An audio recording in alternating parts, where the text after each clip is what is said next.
जय जगन्नाथ रुद्राक्ष study point को मुझे स्वागत जनाऊँगी।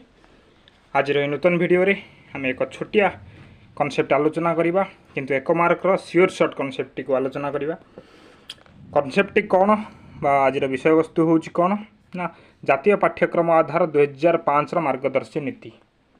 आपड़ जदि आगु ये जिनटी को शुणी थे स्किप करेंगे किंतु नुआ पिला पाखे कि भाव में पहुँची पार जी डाउट्रे अच्छा जे ये जिनटी कौटी अच्छी बोली एवं कौन सी कही बोली मार्गदर्शी नीति मार्गदर्शी नीति कौन से विषय में छोटिया भिडियोटे हम जदि शुणी ना शुणी दिंतु निश्चिंत रूपे आपणकर कौन ना कौन परीक्षा टीचिंग एग्जाम रे आवश्यक हेबो हैला। तेणु जातीय पाठ्यक्रम आधार 2005 तार गोटे मार्गदर्शी नीति कहला माने गाइडिंग प्रिंसिपल कहला माने को नीति अनुसार शिक्षा व्यवस्था परिचालना हम। जो पाठ्यक्रम तैयारी करा जीवो जो करिकुलम तैयारी करा जीवो करिकुलम अंडर जो सिलेबस आसीबो कि भली हवा दरकार पांचटा जिनिस से कहला ये देखि पारथुबे से पांचटा जिनिस कहला। कौन से पांचटा जिनिस थिला ना प्रथमे होउची विद्यालय बाहर जीवन सह ज्ञान को संयोग करबा। केवल क्लासरूम भितर पाठ पढ़ी देले हेबो नाही। क्लासरूम बाहर श्रेणीगृह बाहर से विद्यालय कैंपस भितर हो बा तार दैनंदिन जीवन जोठी भी कटुची से जीवन सहित ज्ञान को संयोग करवा माने जहाँ से शिखुची जमीते जीवन में से प्रयोग करि पारिबो। एटा हला फास्ट। सेकेंड पॉइंट कहला घोषा पद्धति शिक्षार्थी मानक शिक्षण को जेपरि मुक्त हुए ताहा निश्चित करवा। घोषा पद्धति रहिबो नाही। कौन रहिबो ना लर्निंग बाय डुइंग कार्य माध्यम रे शिक्षण किभली भाव में पिला काम करी काम माने कौन ना किछि गोटे वर्क किछि कार्य माध्यम रे से शिखिबे इनएक्टिव हेबेनी माने यो एक्टिव लर्नर हे कि काम करिवे पासिव हेबेनी पासिव लर्नर हेबे नाही। जेहेतु पासिव लर्नर घोषा पद्धति को अधिक प्रोत्साहन दउची एक्टिव लर्नर घोषा पद्धति को मुक्त करुची है। तेणु घोषा पद्धति किभली पिला मुक्त हेबे कार्य माध्यम शिखिकी बेस्ट एक्सपीरियंस टाको से मन रखिपारे से गुरुत्व दि जाव।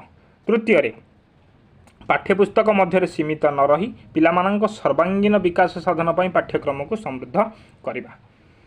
एबे लाटेस्ट न्यूज सुनथिबे 20टा नो बैग डे 20 दिन पर विद्यालय जी दिन रही 220 कार्य दिवस भितर 20 दिन नो बैग डे रहिबो। केवल बही पाठ पढ़ीदे हेनी बही पाठ व्यतीत अन्य धंदामूलक काम भी शिखा दरकार। किए कहला जातीय पाठ्यक्रम आधार है। परीक्षा को अधिक नमनीय करवा और श्रेणीगृह जीवन सह समन्वित करवा। नमनीय माने कौन जेकोसी समय जेकोसी परिस्थिति जी भी चाहिए से सब जिन को परिवर्तन कर माने भावी नियंतु गोटे करिकुलम प्रस्तुत होइछि सेंट्रल लेवल ले प्रस्तुत हला स्टेट लेवल ले प्रस्तुत हला शिक्षाविद प्रस्तुत करथिले प्रस्तुत करिसेंती आज ए टीचर आपण कोन ताको परिवर्तन करि परिबेनी कि परिवर्तन करि पारिबे। जदि पिलार अकॉर्डिंगली से काम हो नाही ताने परिवर्तन करि पारिबे। एइटा हला नमनीय करबा और श्रेणी गृह जीवन सह समन्वित करबा। परीक्षा को नेकी ता मन रे केबे भय जे भली भाव रे न रहे हला। एवं अंतिम कौन कौन देशर गणतांत्रिक धारा भितर व्यक्ति सत्तार विकास कराइबा। जेहेतु आमर एक गणतांत्रिक देश ए समस्त गोटे भैल्यू रहा दरकार। एमती नुहे किए छोट किए बड़ समस्त किसी ना कि भैल्यू रहा दरकार। सी निजक जाना दरकार सी किए यू कहे व्यक्ति सत्तार विकास तार भैल्यू केते एवं तार स्थान कौन एवं तार मूल्य आमर जो रही समाज रे रोल कौन सेटा को से जानिबा दरकार। यही 5टी पॉइंट कथा किए कहला जातीय पाठ्यक्रम आधार आपणकर FC3 बही FC3 कि FC1 हम FC कही दौची गोटे सेकेंड आपणकर FC3 पाठ्यक्रम बही रे द्वितीय अध्याय रे ए विषयटी रही देखि दियंतु ये आपणकर